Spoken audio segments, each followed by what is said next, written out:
Halo semuanya, perkenalkan nama saya Lukas Leo Gening dengan NIM 2415030027.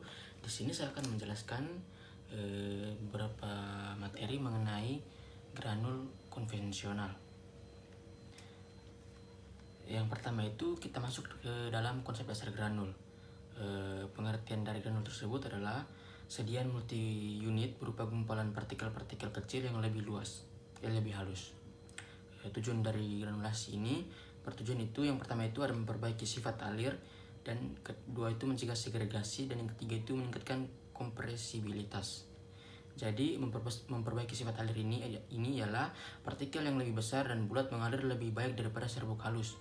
Terus yang kedua itu mencegah segregasi, itu mengunci komponen formula agar tetap tercampur homogen dan tidak memisahkan berdasarkan ukuran atau densitas.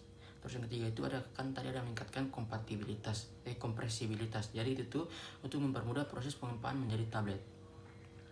Keuntungan dari granul ini pada video sebelumnya kan saya sudah jelaskan, jadi saya jelaskan lagi. Itu yang pertama itu mengurangi debu atau mencegah kontaminasi silang dan lebih stabil terhadap kelembapan dibandingkan serbuk. Untuk kerugiannya itu proses produksi lebih panjang dan memerlukan biaya operasional yang lebih besar. Yang murah itu yang berikutnya kita masuk ke metode pembuatan granul konvensional. Ini ada dua metode pembuatan, yaitu ada granulasi basah. Itu metode yang melibatkan pembasahan massa serbuk dengan cairan pengikat. Jadi untuk tahapannya itu yang pertama itu ada pencampuran awal, lalu setelah itu ada pembasahan. Pembasahan ini dimana itu kita menambahkan pengikat, lalu setelah itu kita akan melakukan pengayakan basah, lalu berikutnya kita melakukan pengeringan, dan lalu terakhir kita melakukan pengayakan kering. Untuk cairan pengikat yang digunakan di sini itu ada air, etanol atau campuran dari keduanya. Itu contohnya mucilago dan larutan gelatin. Untuk granulasi kering di sini itu metode tanpa melibatkan cairan atau pemanasan tinggi. Prinsip kerjanya itu campuran serbuk dikempa menjadi massa padat besar atau selak atau lembaran atau flakes menggunakan roller kompaktor, kemudian dihancurkan menjadi granul. Untuk indikasinya itu digunakan untuk bahan aktif yang peka terhadap panas dan lembab. Yang berikut kita masuk ke eksipien dalam granulasi. Ini ada beberapa eksipien yang digunakan. Itu yang pertama ada pengikat atau binder. Itu memberikan daya kohesi antar partikel serbuk. Contohnya itu amilum, PVP, dan HPMC.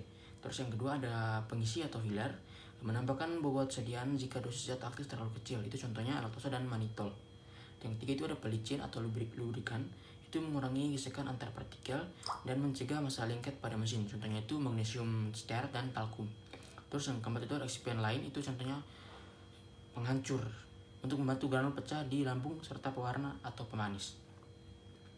Yang terakhir masuk ke evaluasi mutu fisik granulasi. Sebelum dicetak menjadi tablet, granul harus melalui uji kontrol kualitas. Ini ada 3 parameter evaluasi. Itu yang pertama ada sifat alir, itu meliputi waktu alir. Untuk standarnya itu 100 gram granul mengalir kurang dari 10 detik, dan sudut istirahatnya itu baik jika sudutnya itu kurang dari 30 derajat. Untuk kompresibilitas itu diukur dengan indeks cair. Idealnya itu kurang dari 15% dan Hausner ratio. Idealnya itu kurang dari 1,25 untuk memprediksi kemudahan granul dikempa. Terus yang berikut ada kandungan lembab. Itu diukur dengan metode loss on drying atau LOD. Itu standar umum untuk stabilitas tablet adalah 2% sampai 4%. Baik, sekian saja penjelasan saya mengenai granul konvensional ini. Sekian dan terima kasih.